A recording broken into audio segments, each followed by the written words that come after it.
Tous les ans, le Père Noël vient chez Jeux des cartes Bordeaux déposer des cadeaux pour les vendeurs qui ont été sages toute l'année. Vêtu de sa belle veste rouge et sa barbe blonde bien lustrée, il entre dans la boutique à pas feutrés.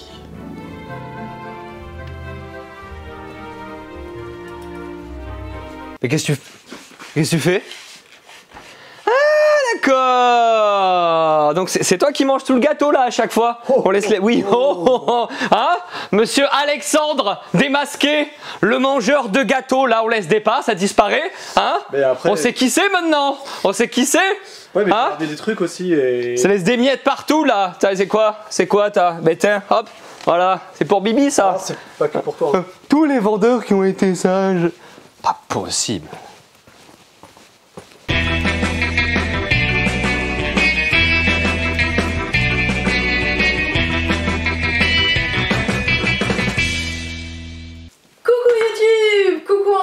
Hello, bonjour à tout le monde. Et c'est bon, je suis de retour, je sais que je vous ai énormément manqué, c'est normal. D'ailleurs, pour fêter mon retour, je vais moi-même être Mère Noël. Alors je le suis bien mieux que Alex. Voilà, je suis... C'est pas dur. Hein, voilà. Mais je suis plutôt thème automnal. On arrange ça comme on veut, les petites saisons. Je vais vous offrir un petit Secret Santa. Pas à vous tous, désolé, je suis quand même limitée dans mon rôle de Mère Noël. Mais on vous lance un petit concours pour gagner ce petit Secret Santa. Question très simple. Hein. À qui vous voudriez faire un cadeau dans l'équipe? À Antoine, à Alex, à Fanny, à Jeff, à David ou à moi bien évidemment. Mettez ça en commentaire et on fera un tirage au sort parmi les personnes qui auront répondu à cette magnifique question. Sachant qu'il y a une bonne réponse a priori, mais elle n'est pas du tout orientée. Next. Voici notre retour en stock de la semaine, c'est Piège Obscur, le jeu coop hyper immersif où vous vous réveillez tout nu dans un labyrinthe. Et il faut coopérer pour trouver les clés et en sortir. Ambiance Noël. Voilà. Ensuite, ça va être les nouveautés. Alors, en petite nouveauté, on commence avec le Cartaventura, les Trois Mousquetaires, qui est tiré donc du film qui était déjà sorti courant de l'année, je crois. Et oui, me semble. Le 2 sort là dans 3 semaines, je crois, mi-décembre. Donc ils ont fait un petit format comme ceci, qui est moins cher que les Cartaventura normaux, hein, il est à 8 €. Et c'est sûr, vous suivez D'Artagnan, hein, vous incarnez D'Artagnan, et vous allez revivre un peu les événements du film, mais comme toute Cartaventura, vos choix vont aiguiller le chemin et l'histoire, et comme tous les Cartaventura, vous aurez très sûrement... beaucoup de mauvaises fins. Voilà, c'est très dur de trouver la bonne fin dans les Cartaventura, c'est ce qui en fait un jeu très rejouable malgré le fait que c'est un jeu dont vous êtes le héros. Exact. Ensuite, on a Pantémort qui est sorti la semaine dernière, mais nous l'avons reçu cette semaine. On l'avait samedi, Voilà. Des lutins de chez le Père Noël ont glissé. C'est moi le lutin. Pantémort, du coup, le nouveau de la gamme Microgame. C'est un jeu multi de 2 à 6 joueurs pour 10 minutes de partie, voire moins si vous êtes très nul, vous faites exploser la cervelle plus tôt. Et à partir de 8 ans. C'est par mon petit Ludovic Barbe, magnifiquement illustré par Mathieu Collangette. Et c'est donc chez Matago puisque c'est leur gamme. Pantémort, c'est quoi? C'est un jeu de prise de risque à la Russian Roulette, en fait, voilà, vous allez, cliquer sur le pistolet en espérant ne pas vous faire éclater la tête. Comment ça se passe? Il va y avoir 2 phases de jeu. Première phase, on va chacun avoir des cartes en main avec des valeurs aléatoires, ça va de 1 à 6, et vous allez chacun en programmer une face cachée. Une fois que tout le monde a programmé, on révèle face visible, déjà toutes les valeurs doubles s'annulent. Voilà, si on est 2 à avoir joué le 2, on sort de cette phase, on va dire, et on va voir qui a la plus haute valeur parmi ceux qui restent et qui ne sont pas fait évincer. Sachant qu'il y a une petite exception, le 1 bat le 6. Voilà, ça peut faire une petite feinte, vous dites ok je joue le plus bas en espérant que le 6 qui est le plus fort, je le fais passer à la trappe. Une fois qu'on a fait ça, le gagnant du coup va rafler les cartes qui étaient en jeu. Et donc il va rafler les cartes de tout le monde. Et à quoi ça va servir? Ces cartes, ça va peut-être lui éviter de tirer une carte qu'il ne faut pas dans la deuxième phase. La deuxième phase, c'est en gros le moment où vous allez mettre le pistolet sur votre tempe et appuyer sur la détente en espérant que ça ne vous explose pas. à vous de jouer, vous révélez la première carte de la pioche. Ouf, c'est un clic, vous êtes toujours en jeu. C'est un jeu de prise de risque, vous pouvez, si vous voulez, tenter une deuxième carte, en espérant avoir un deuxième clic, parce que ça donne des bonus. Vous tirez, pan, je suis morte, je sors du jeu. Et ça va être aux autres de jouer, jusqu'à ce que forcément il n'y en ait plus qu'un qui survive, c'est le gagnant. Mais si j'avais continué et que j'avais eu un deuxième clic, trop cool, je gagne autant de cartes de chez les autres joueurs que de joueurs encore en lice. Donc si on était encore 4 vivants, je prends 4 cartes.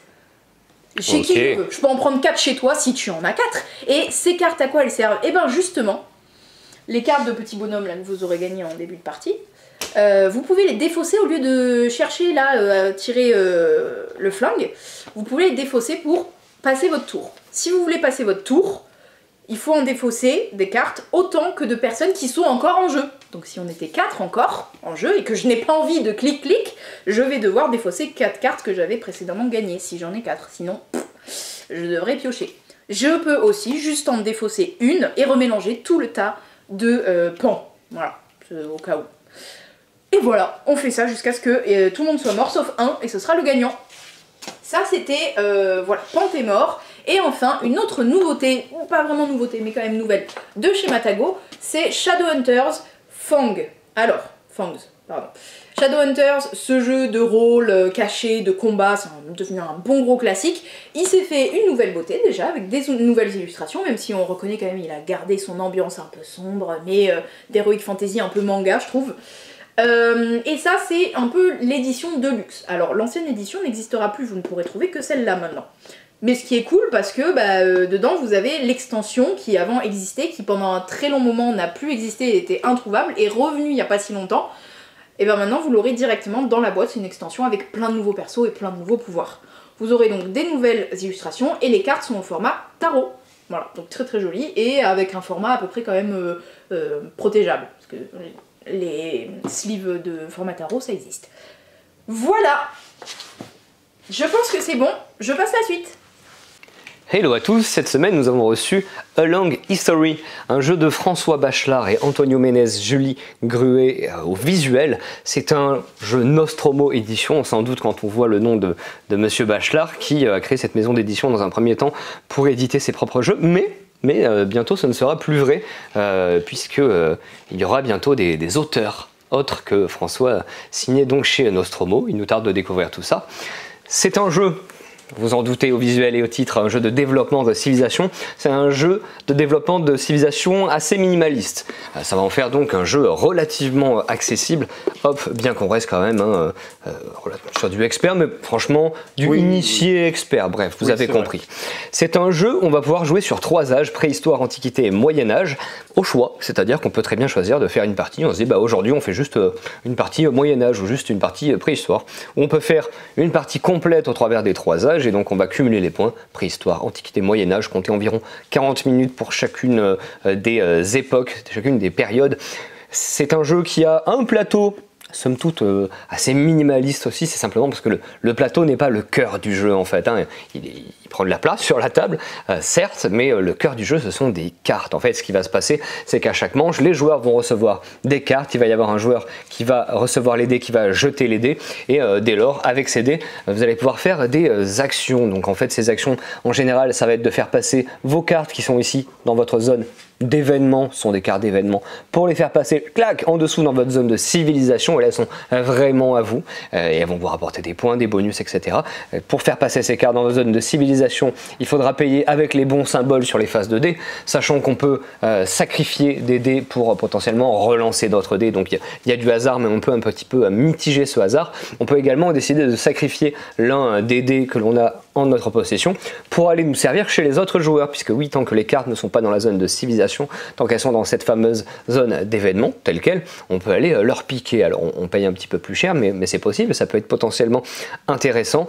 Vous vous dites, mais du coup il y a énormément de hasard, et c'est vrai que c'est pas très commun quand on voit du jeter de dés pour un jeu de gestion de civilisation, et bien tout simplement parce qu'en fait quand ce joueur a fini de se servir des dés, que ce soit pour valider des cartes, défausser les dés pour faire d'autres choses, et bien on passe les d'aider aux voisins tout simplement, et ça va être les mêmes phases de dés. Ça signifie donc que finalement on est assez proche en termes de sensation de jeu de ce qu'on peut trouver dans les roll and write, les flip and write, bref tous les jeux en quelque chose and write. Oui. Ces jeux où on a certes du hasard, mais c'est le même hasard pour tout le monde. Oui. Et avec ce hasard, on va essayer de faire des choses mieux que les autres joueurs. Alors là, à nouveau, il y aura un petit peu plus de hasard. C'est simplement sur le tirage des cartes. Les cartes qui sont chez moi coûtent un petit peu moins cher. Mais bon, le hasard dans ce genre de jeu est quand même bienvenu. Ce plateau, à quoi sert-il? Eh bien donc les cartes que l'on fait passer dans sa zone de civilisation, elles font marquer des points. Mais ces cartes, elles vont aussi vous donner des symboles ou autres. Elles vont vous permettre en gros d'accomplir des objectifs. Et on part d'ici et on va pouvoir progresser comme ceci sur cette piste en récupérant des jetons. Et pour récupérer un jeton, il faut simplement avoir dans sa zone de civilisation les bonnes conditions. Ces jetons, ils sont là pour vous donner des bonus supplémentaires. Voilà donc pour A Long History. On va faire un petit peu de marche, Alex. On va traverser cette immense boutique pour aller au rayon solo et jeux à deux. Ils sont un peu côte à côte. C'est un choix parce que c'est vrai que le jeu en solo, souvent c'est du jeu qui à deux marche bien en coop. Vous allez voir que pour le coup, là c'est totalement le cas. Avec Ayla et l'éclat de la montagne, un jeu d'aventure narratif de Geoffrey CCH et illustré par Roxida. Alors je dis Geoffrey CCH parce que je ne sais pas du tout comment on prononce le nom de ce monsieur, mais ça va se prononcer comme ça. Monsieur Geoffrey CCH, qui nous avait bien marqué, toi et moi Alex, oui, l'an dernier, avec ceci là, cette petite chose, Age of Civilization, un jeu de gestion de civilisation, on y revient décidément, lui aussi très minimaliste. Oui. Dans sa taille en fait, parce que l'intérieur par contre c'est foisonnant. Ouais. Ça nous avait vraiment bluffé ça, avec un super mode solo, un mode campagne, ici 3 couches de matériel, enfin c'était vraiment surprenant. D'ailleurs, tant que j'y suis au passage, bientôt il y aura Age of Galaxies. Yes. Donc même format, minimaliste, développement de civilisation mais galactique. Autant vous dire que le moment où il va y avoir la vidéo où je parle de ce jeu, je vais être totalement surexcité. Mais je suis quand même bien surexcité cette semaine parce que Ayla et l'éclat de la montagne, déjà c'est marqué, c'est un jeu d'aventure narratif avec des parties assez courtes. Vous pouvez le voir donc en mode solo. Ils mettent 1 et plus, à raison. Oui. On peut y jouer en solo, mais on peut se mettre à plusieurs autour de la table. Moi, je conseille 1 ou 2 joueurs, très honnêtement. Je pense pas qu'à 3, il y a d'intérêt. Ouais, voilà. Après, il y a trop de cerveau pour gérer la même chose et c'est pas agréable finalement. Mais c'est à vous de voir, pourquoi pas. Des parties de 30 à 45 minutes. C'est agréable d'avoir un jeu narratif qui va proposer des parties courtes. C'est vrai que moi, je trouve souvent que quand on a du jeu narratif et que ça doit durer 3, 4, 5 heures, alors, soit le jeu est vraiment très prenant, et ça existe, soit autant se faire une partie de jeu de rôle, oui, en fait, quitte à être assis sur un canapé ou une chaise pendant 4-5 heures. Ou alors, on nous propose quelque chose comme ça dans un petit format, et pour le coup, qui va être très original. Donc le jeu est recommandé à partir de 12 ans, non pas pour la mécanique de jeu, parce que la mécanique de jeu est accessible, si bien que vous pourrez y jouer avec des gens qui ne sont pas forcément des gros joueurs. Oui. 12 ans, par rapport aux thématiques abordées. Et là, hop là, le petit mot d'Ayla. Si les premiers chapitres sont très accessibles, l'univers d'Ayla se complexifie et s'assombrit très rapidement, le réservant de fait à des joueurs avertis. Il va y avoir des choix moraux et on va suivre l'aventure de ce petit lapin qui a vu quelque chose qui brille au sommet de la montagne et qui va se lancer dans cette aventure. Et il va arriver des choses qui sont plutôt adultes, en fait, tout simplement. On va découvrir tout ça un jour. Donc d'où le 12 ans et plus. Le jeu, à la base, aux États-Unis, si je dis pas de bêtises, était conseillé pour les 8 ans et plus. Et là, c'est Yellow qui propose en VF. Je ne sais pas si c'est à leur initiative d'avoir choisi ce 12 ans et plus. En tout cas, je salue l'initiative parce que, certes, en termes de mécanique, pourquoi pas 8 ans et plus, mais il faut quand même penser à la sensibilité de tout un chacun. La mécanique de jeu, on va quand même en parler. Oui. On va suivre ce petit lapin, cette petite lapine, qui va donc partir, qui va visiter différents lieux sur ce trajet pour aller voir ce qui brille dans cette montagne. La mécanique de jeu, c'est des cartes, tout simplement. Il y a énormément de cartes, des cartes d'événements. On pourra aussi trouver des cartes d'objets. Quand on reçoit une carte, elle est dans le présent, on pourra cette carte choisir de l'envoyer dans le futur ou dans le passé. En gros, dans le futur, c'est je la garde, cette carte, je m'en servirai plus tard. Et dans le passé, c'est quand vous en servez. Je m'en sers, ce n'est plus disponible, pim, ça part dans le passé. En gros, quelque part, c'est du deck building avec une défausse, mais je trouve cette présentation passé, présent, futur très narrative, et du coup, c'est bienvenu dans un jeu narratif. Une action qui dirait d'aller labourer les champs, yes. Elle va aller dans le futur parce que je vais la faire aujourd'hui, mais c'est quelque chose que je fais continuellement pour, je sais rien moi, gagner de la bouffe, quoi. Par exemple, c'est ça. Alors c'est plus des petits objets, des rencontres, mais effectivement l'idée c'est exactement ça. Le jeu est beau. Je n'ai pas envie de vous parler du scénario parce que je ne l'ai pas fait. Par contre, moi, ma boîte est déjà achetée. Ça se trouve, au moment où vous regardez cette vidéo, j'ai peut-être déjà commencé à jouer. Je dois dire que c'était les vidéos du passe-temps, moi, qui m'ont bien donné envie. Ouais. Quand Baptiste en avait parlé, waouh, parce que Baptiste, en termes de jeu narratif, j'écoute quand même plutôt ce qu'il dit. Il a des choses vraiment intéressantes à dire. Et ça m'avait vraiment intrigué. Ouais. Et j'espère que ça vous intrigue autant. On part sur un ovni, vraiment, on part sur un ovni. Gestion de paquets de cartes, hein, deck building, gestion de paquets de cartes, on est un petit peu à la croisée de tout ça. Ça va se jouer en plusieurs scénarios, en plusieurs chapitres en fait, hein, plutôt. Rejouable, plusieurs fins. Et puis aussi le simple fait de perdre, semblerait-il, est prévu dans la mécanique de jeu et fait partie de l'aventure. Okay. Je ne peux pas vous en dire plus, par contre, moi, il me tarde vraiment de le découvrir. Hop là, bravo Jeffrey CCH, donc il arrive bientôt avec Age of Galaxies. Je me suis renseigné, c'est un monsieur hongkongais. Pour l'instant, il a une ludographie assez étonnante. Oui. Je surveille beaucoup cet auteur. Un auteur, alors un petit auteur qui débute à surveiller, c'est Uwe Rosenberg, je ne sais pas si vous en avez entendu parler. Terre d'Arles, ce n'est pas vraiment une nouveauté, le jeu était sorti il y a quasiment 10 ans je crois, ça devait être en 2014, je crois que c'était Philosophia à l'époque, les petits logos rouges comme ceci, mais là c'est le petit logo rouge, mais c'est Super Meeple. Terre d'Arles, c'est un petit peu le Agricola plus, le Agricola explosif, le Agricola bien expert pour jouer en solo ou à deux. Donc il aurait pu être à côté de Ayla et les cas de la montagne. Moi je pense qu'on y préférera le jeu à deux sur Terre d'Arles. Un matériel absolument dantesque, c'est clairement le plus gros jeu, la plus grosse boîte de jeu qu'on ait au rayon des jeux à deux. Bon évidemment le prix suit, hein, mais alors il y a une quantité de matos dedans, mais qui est incroyable et quand même vraiment à réserver aux joueurs très avertis. Et là ce n'est pas en termes de choix moraux, d'histoire, non là vraiment c'est de la pure mécanique bien dense, avec une gestion des saisons, avec bien sûr à l'instar d'Agricola, parce que nous sommes dans les mêmes thématiques. Ici on va gérer une ferme en Allemagne du Nord et on va donc pouvoir développer des bâtiments, acheter comment on appelle ça, des bestioles. Oui, du bétail. Du bétail, c'est le mot bétail que je cherchais, figurez-vous. Ouais, j'ai beaucoup joué à Agricola, donc je connais les bien joué, bien joué. Donc voilà, très intéressant quand on a bien pensé d'Agricola et autres, qu'on en cherche plus. Uwe Rosenberg aime toujours comme ça un peu mettre sa thématique en avant, raconter quelque chose, mais via sa mécanique de jeu. Voilà, vous serez totalement dedans. Et j'ai l'impression qu'on doit raconter autre chose. Oui, c'est l'histoire de Dracula et Van Helsing. Bonjour, bonsoir, bonne joueuse. Ça se voit peut-être à la caméra, mais je dois avoir le nez rouge. Alors c'est pas du tout un cosplay de Rodolphe, rien à voir, parce qu'on approche des fêtes de Noël. C'est juste que avec ce temps pourri, je sais pas pourquoi, il y a mon nez qui réagit et j'ai probablement déjà des intonations étranges, mais je peux parler du nez, j'ai le nez un peu bouché. Et j'ai aussi le nez qui coule, voilà. Donc j'ai les deux. Courage. Ouais, je sais pas, il y en a qui disent des fois j'ai le nez bouché, j'ai le nez qui coule, moi j'ai les deux en même temps, c'est merveilleux. J'aurais préféré être mordu par un vampire. Oh, quelle incroyable transition. On a reçu, et je suis très ravi parce que j'y ai déjà joué quelques parties sur Board Game Arena.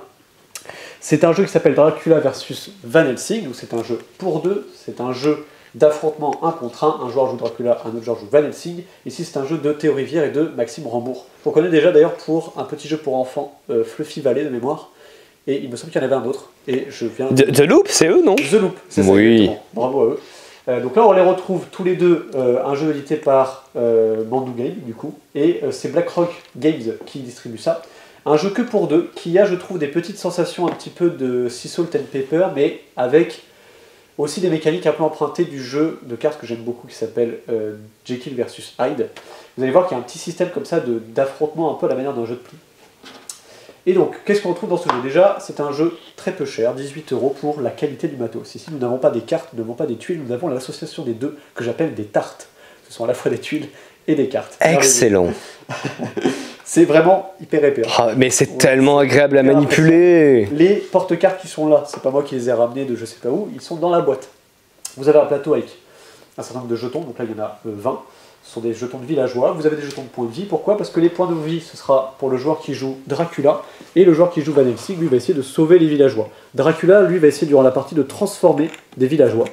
Et vous allez voir en fait que le village, ici, il est distribué, en fait, il est divisé en secteurs. Il y a 5 secteurs.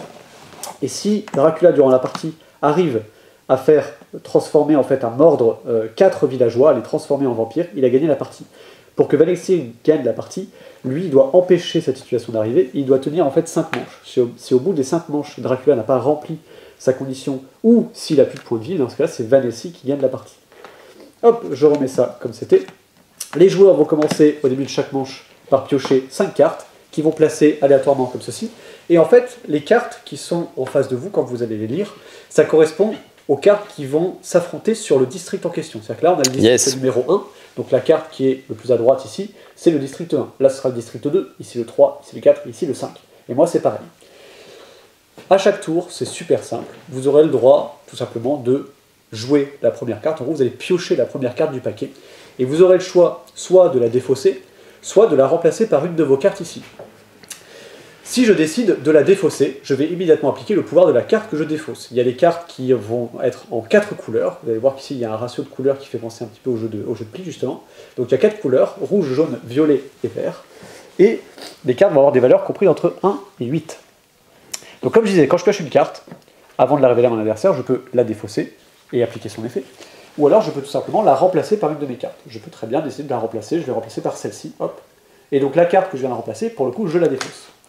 À chaque fois que je défausse une carte, que j'ai remplacée ou pas, bah du coup la carte que j'ai défaussée applique son pouvoir. Plus la valeur de la carte est haute, plus le pouvoir est intéressant. Et plus elle est basse, plus du coup elle va vous handicaper. Exemple, le pouvoir de la 1 fait que je suis obligé de révéler une de mes cartes. Alors ça m'embête, mais du coup, pour lui faire un peu peur, je vais révéler une carte rouge. Pourquoi une carte rouge? Hop. Parce qu'ici vous avez un ratio de couleurs, un peu comme les jeux de pli. Et là on sait que l'atout, c'est le rouge. Donc là, je lui fais un peu peur parce que je dis que sur ce quartier-là, il y a peu de chances qu'il gagne parce que j'ai un 6 rouge et que les valeurs allant de 1 à 8, il y a de fortes chances que je puisse gagner. Là, vous avez un ratio de couleurs également, mais je vous expliquerai à quel moment il est pris en compte. On va enchaîner les tours comme ça. Donc le joueur va également piocher une carte à son tour et dire bah finalement, celle-là, je la veux pas. Comme je la défausse, bah, je peux maintenant appliquer le pouvoir de la 4 qui est d'échanger une carte avec mon adversaire. Alors, il pourrait échanger cette carte-là avec celle-ci par exemple. Hop. Quand on échange, c'est forcément la carte d'en face. Hop. On va enchaîner les tours comme ceci, et à partir du moment où il va y avoir au moins 6 cartes dans la défausse, plutôt que de jouer, vous avez la possibilité de dire, bah, je joue pas. Je décide de mettre fin à la manche. Ça, c'est super malin. Exact. En mettant fin à la manche maintenant, je laisse un dernier tour à mon adversaire, qui lui va de nouveau piocher, et éventuellement bah, utiliser le pouvoir d'une carte. Et une fois qu'on a fait ça, on va regarder, et un peu comme une bataille, en fait, on va comparer nos valeurs. Donc c'est là où les couleurs auront une importance. Une fois que la fin de la manche arrive, bah, du coup on va regarder pour chaque district qui l'emporte. Dans ce cas-là, il a une couleur rouge et j'ai une couleur verte, j'ai une valeur 7, il a une valeur 5. Le problème c'est que c'est Dracula qui l'emporte. Pourquoi? Parce qu'ici on a l'atout. À chaque fois que vous jouez une couleur d'atout, vous gagnez forcément la manche. Donc là, rouge contre vert, bah, du coup c'est rouge qui gagne. Comme c'est Dracula, il transforme un villageois en vampire dans ce quartier. Je rappelle, il lui en faut 4 dans un même quartier pour gagner. Ensuite on va faire cette carte-là, hop. Donc le jaune, hop, contre bah, le rouge, hein, il le savait, donc il a bien fait de garder son 1, parce qu'il savait de toute façon qu'il aurait perdu. Dans ce cas-là, je lui retire un point de vie, parce que je suis Van Helsing. On va faire ça pour toutes les cartes. Ici le 6 jaune, ici le 2 rouge, je l'emporte parce que j'ai la couleur de l'atout. Donc je lui renlève un point de vie. Hop, ici on a, pour le 4e, il a le 5 et le 1, on est sur la même couleur, bah, du coup c'est la valeur qui l'emporte, c'est 5. Donc du coup, hop, celui-ci est transformé. Et enfin, j'avais un 8 jaune, il avait un 3, donc dans ce cas-là, c'est moi qui l'emporte. Hop. Pardon, c'est moi qui l'emporte. Voilà. Une fois qu'on a fait ça, on remélange les cartes, on redistribue, on avance le petit bateau de marqueur de manche, on est à la deuxième manche. Lorsqu'on arrive à la 5e, si on y arrive évidemment, et bah du coup c'est Dracula, c'est Van Helsing qui l'emporte, parce que Dracula n'aura pas réussi à transformer les villageois avant. C'est super simple et c'est plein de petits dilemmes sympas, un peu comme à la Salt and Pepper, parce qu'en fait, à chaque fois que vous piochez une carte, comme vous allez voir des valeurs, vous allez dire ah le 5 violet c'est pas mal, parce que déjà dans le ratio ici de couleurs il est intéressant, c'est pas tout à fait l'atout mais ça peut m'aider. En contrepartie, bah, son pouvoir c'est de rejouer, donc est-ce que plutôt je la défausserai pas et je repiocherai pour me dire qu'au final le 4 est plus intéressant. Mais en même temps le 4 pourrait m'intéresser pour son pouvoir, ça me permettra de mieux interagir avec mon jeu, de mieux l'optimiser. C'est super simple comme mécanique, il y a pas de petits dilemmes, c'est super bien édité. Ah ouais, c'est vraiment bien édité. Hein. Honnêtement, ce jeu est sorti un peu tard parce que vous avez vu qu'on a fait des vidéos de coup de cœur. Si ce jeu-là était sorti un peu avant, il serait forcément dans ma vidéo de coup de cœur. Remarque, j'en ai présenté que 4. Sachez que celui-ci aurait été mon 5e parce que je trouve ça génial. C'est typiquement le genre de jeu où on se dit mais pourquoi j'ai pas eu l'idée? C'est simple, c'est très bien édité, c'est efficace, ça fait le taf. Les parties durent 15-20 minutes. Pour moi, c'est un sans faute. On a fait une partie avec Alice juste avant de tourner. Moi, je l'ai découvert, bah, du coup, on l'a découvert avec Alice. Et, mais quelle bonne surprise, vraiment. C'est super bien, moi j'adore. Je trouve ça. C'est limpide et c'est comme si ça provoque les mêmes sensations de jeu en se disant que c'est la parfaite frustration de dire j'ai pas eu de chance. Mais en fait, on sait quelque part qu'on a mal joué. Donc, on se justifie avec cette mauvaise foi en disant qu'on n'a pas eu de chance. Un autre jeu que tu as adoré, et tu vas nous faire une petite démonstration d'une partie en live, n'est-ce pas? Bien sûr. Hop, Joey. Je n'y ai pas joué, c'est à partir de 2 ans. Et je Menteur. de modèle miniature pour pouvoir le tester à la maison. C'est un jeu qui va durer 10 minutes, c'est essentiellement pour 2 en fait, parce que c'est souvent un jeu qui va être parent-enfant. Ça joue à partir de 2 ans, mais je pense que c'est plutôt des jeux qu'on peut proposer. Alors chez vous, hein, ça peut très bien marcher, hein, ça j'en sais rien.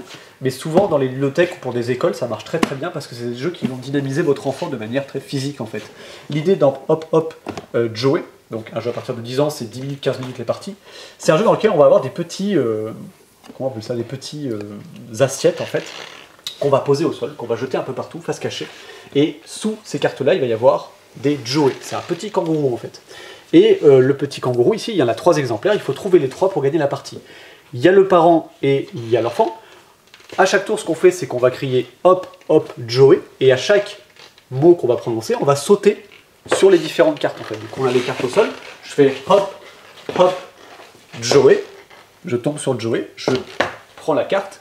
Je la révèle. Si c'est Joey, je la mets dans la poche de mon papa ou de ma maman, qu'importe. Ok. S'il y en a 3, on a gagné la partie ensemble, évidemment. Si jamais c'est pas Joey, il y aura des défis. Donc des fois où vous révélez une carte, bah là vous retournez la carte, c'est danse. Donc l'enfant il va danser. Voilà. Tu danses super bien. Incroyable. Non, des fois, très ça bien. peut être secouer une jambe, donc il va secouer une jambe. Des fois, ça peut Fais voir être comment lever tu les mains. Oh, alors je peux secouer les mains. Ah ben non, Secouer les mains. Non, je déconne. Secouer le pied. Hop, secouer les mains. c'est pas facile ce jeu, Voilà. c'est vraiment Et pas facile. En fait, ça permet en fait aux enfants de se défouler tout en jouant à un jeu de société qui vous permet, comme beaucoup de jeux à cet âge-là, de comprendre que le jeu fonctionne s'il y a des règles et qu'on les respecte. Et donc là, les règles, c'est pas très compliqué. Hop, hop, Joey, je tombe sur une carte, je la révèle. Si c'est un Joey, je le garde. Si c'est pas un Joey, je fais le défi indiqué. Voilà. C'est super simple, c'est très efficace. Ça permet aux enfants de se défouler tout en ayant un cadre. Donc ça, c'est plutôt cool.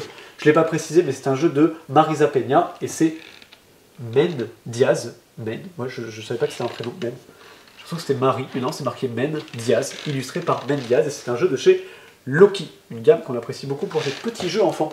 Je crois qu'on va passer derrière le comptoir. Et bienvenue derrière le comptoir, ce moment de la vidéo où on cherche des trucs dont on vous a pas parlé dans la vidéo. Il y a quelqu'un dans les commentaires la semaine dernière qui a dit c'est marrant, on dirait les recettes pompettes. Oui. C'est vrai que souvent on tourne ce moment de la vidéo assez tard, c'est vraiment la fin de journée et des fois on dirait un petit peu qu'on sort de l'apéro ou d'un gros restaurant. Ouais. Ce n'est pas le cas, c'est juste la fatigue. Cette semaine, nous avons Saint-Ima, l'extension pour Roa, un jeu de Yoann Goupy et Théo Rivière, illustré par Oli. C'est une extension dans laquelle on va avoir des personnages qui nous donnent des pouvoirs asymétriques, ça va créer donc de l'asymétrie entre les joueurs, et en plus de ça il va y avoir de nouvelles divinités, et donc ça va un petit peu changer les pouvoirs des divinités que l'on peut obtenir quand on va avoir une majorité sur telle ou telle couleur. C'est ça, en fait elles se rajoutent pas, on les change par rapport à celles qui sont dans le jeu. C'est ça, ça va créer plus de diversité pour plus de rejouabilité, c'est très bienvenu. Également, comment s'appelle-t-elle? Sorcerer's Arena, Alliance épique, boîte de base. Alors on précise que c'est un jeu Disney qui n'a rien à voir avec le jeu de cartes Lorcana. Rien à voir si ce n'est les personnages et que c'est du Disney. Mais le fait que ce soit Disney, mais c'est pas compatible. C'est pas du Ravensburger, ça se joue pas avec des cartes Lorcana. C'est vrai que tu fais bien de le préciser. Bien vu. S'emballer après, calmez-vous. C'est un jeu de contrôle de territoire avec des objectifs dynamiques. Nous, ça nous avait vraiment fait penser à Super Fantasy Brawl. Exactement. À part que c'est pas du Super Fantasy Brawl, mais si vous connaissez Super Fantasy Brawl, très bien, comme ça vous avez une idée. Si vous ne connaissez pas Super Fantasy Brawl, mais il faut jouer à Super Fantasy Brawl. C'est compliqué de se procurer parce que je crois qu'il est en rupture. Malheureusement, oui, vous pouvez y jouer sur BGA. On peut jouer sur BGA. Là, on est en train de parler plus de Super Fantasy Brawl que de Disney Sorcerer's Arena. Tout simplement, on n'y a pas joué.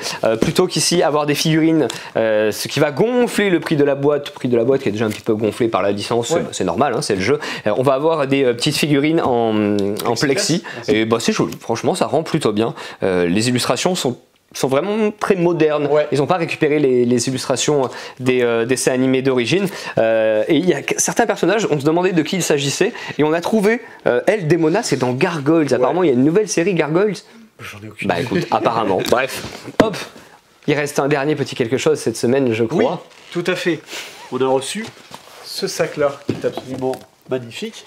Alors comme ça, il a l'air de rien, mais C'est un sac Donjons et Dragons. Forcément, hein. Donc là on est vraiment, ça s'adresse au meneur de jeu qui va jouer à droite, à gauche, qui va trimballer ses bouquins, son livre de règles, le livre du meneur, le bestiaire, pim, tout là-dedans. Et voilà, bon, c'est un mimique, si vous connaissez Donjons et Dragons, vous connaissez. Il peut s'ouvrir, mais là, en fait ici, tu vois, hop, ça se déclipse. En vrai, c'est plutôt de bonne facture. Moi j'ai trouvé que...